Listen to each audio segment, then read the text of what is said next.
So here's a video that nobody asked for. I wanted to see some of the practical differences between two cameras that are very different.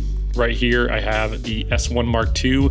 This is Lumix's latest camera, which is a really, really powerful camera. And then here we have the old faithful, my Panasonic GH3, made back in 2014, I believe. So if you had watched this video on my main channel about the GH5 versus the S5IIX, you would find that the actual image quality I think is pretty negligible. Yeah, there's a lot of quality of life things that the S5IIX has over the GH5, and visually speaking, bokeh, dynamic range, all that kind of stuff. But when you look at the quality of the image, very, very similar. So yes, the S1 on paper is vastly superior than my very old GH3. This has better detail, better sharpness, better dynamic range, better autofocus.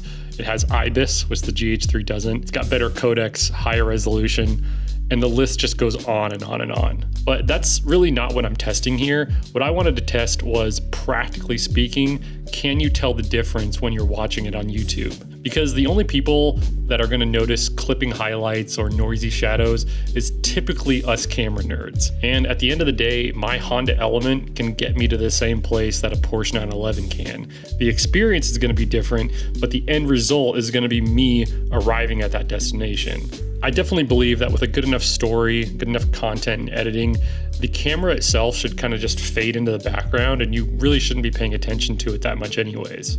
So we're gonna be testing a few different things, like the apparent sharpness, where the poor dynamic range of the GH3 actually shows the most, and if you can mix footage in from this camera with a higher end camera like the S1 Mark II. So this GH3 I got for 150 bucks, but it's not lost on me that if you start adding all the accessories that I'm using, like the speed booster and the cage and the lens and the monitor, this $150 camera is actually gonna turn out to be a lot more expensive. But I'm trying to get the best image that I can out of this little camera, so I'm giving it all the help it can get.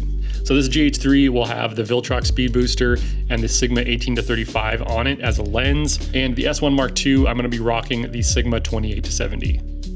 So as far as processing this GH3 footage, I'm basically just going to be using my GH3 conversion LUT so I can get this into a vlog color space, and then I'll just be using the simple vlog LUT.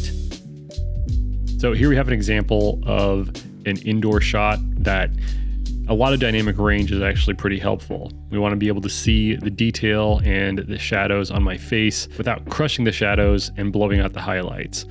Here on the GH3 footage, obviously the colors are a little bit different just because of the different color science, but you can also tell that we have a lot less information in the highlights. You can definitely see some blown out highlights in the windows, and the shadows are way crushed. And if I tried to bring them up at all, it would just be insanely noisy. Okay, so now I thought I would just intercut some GH3 and S1II footage together and just see if you can tell which one is which.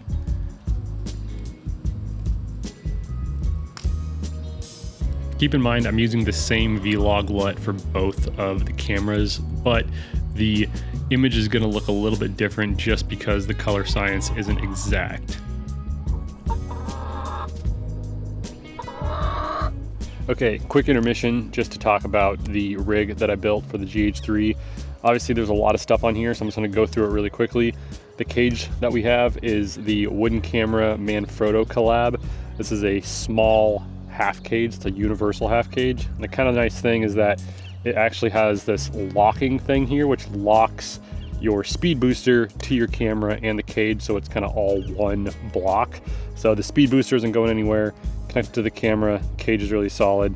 Got the Viltrox speed booster on here right now, but this cage works with the Metabones.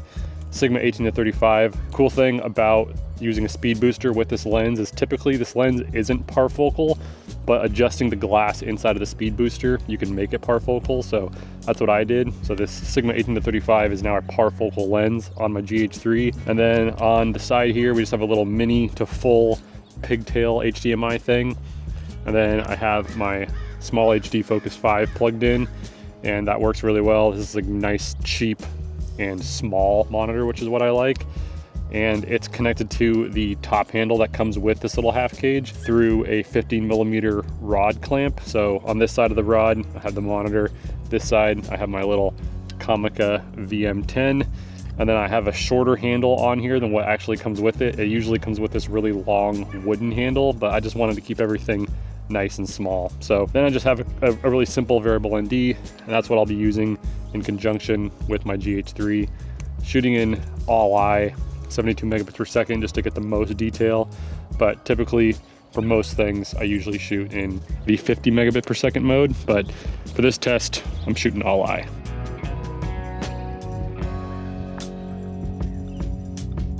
Okay, so this is just going to be basically a sharpness test. Now, I've always been pretty happy with how sharp the GH3 can get. Obviously, using a faster lens is going to help make things appear sharper when everything behind your subject is out of focus. But one thing that you're going to notice here is not only a sharpness difference, but also a pretty big color difference between these two cameras. Just look at the color fidelity on my face, the different skin tones that you're seeing here on the GH3. And as soon as we switch to the S1 Mark II, you're gonna see that everything is a lot more balanced. There's a lot more sharpness, obviously, but the skin tones don't feel as blotchy. And that's just due to the 10-bit codec and superior color science.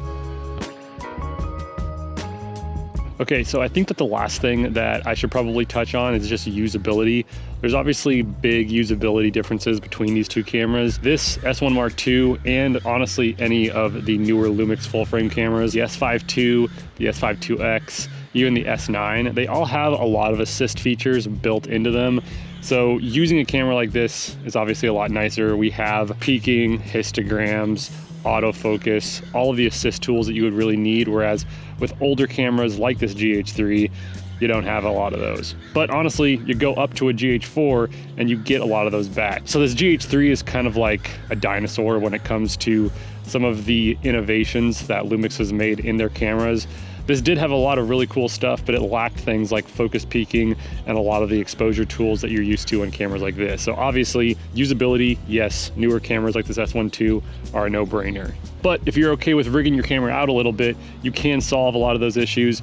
I have a lot of the focused and exposure assist tools here on this monitor, and things like low light can be alleviated with things like speed boosters, and you can overcome some of the downfalls of not having any IBIS by bulking your camera up a little bit, giving it some weight, and still getting really nice, smooth shots. So I'm gonna show you like some walking examples of me trying to be as steady as I can with my GH3. I'm not gonna put any warp stabilizer or anything like that. I'm just gonna show you what you can do with a rig like this, and then I'll show you it in comparison to the S1 Mark II.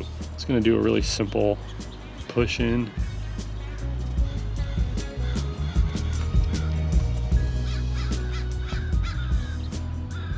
This is a pretty weighty rig, so it actually doesn't feel too bad.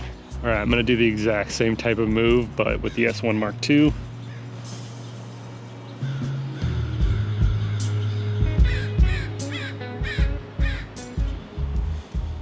Kind of looks like I'm on a gimbal, to be honest.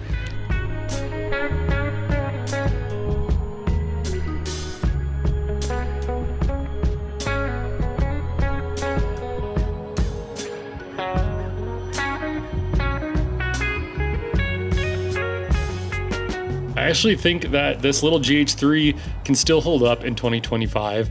Totally fine. Are you going to be hired by high-end clients if you have this kind of a camera? Probably not. Most people are going to be expecting a 4K image with good autofocus and just higher specs than what the GH3 can give you.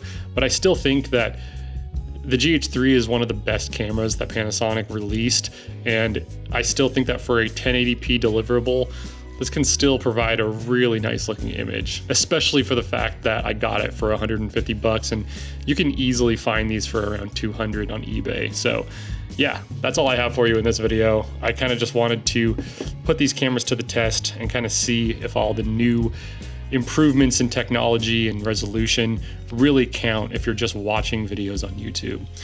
Anyways, thank you so much for watching. Subscribe here to my second channel if you like videos like this, and I will talk to you all next time. Later.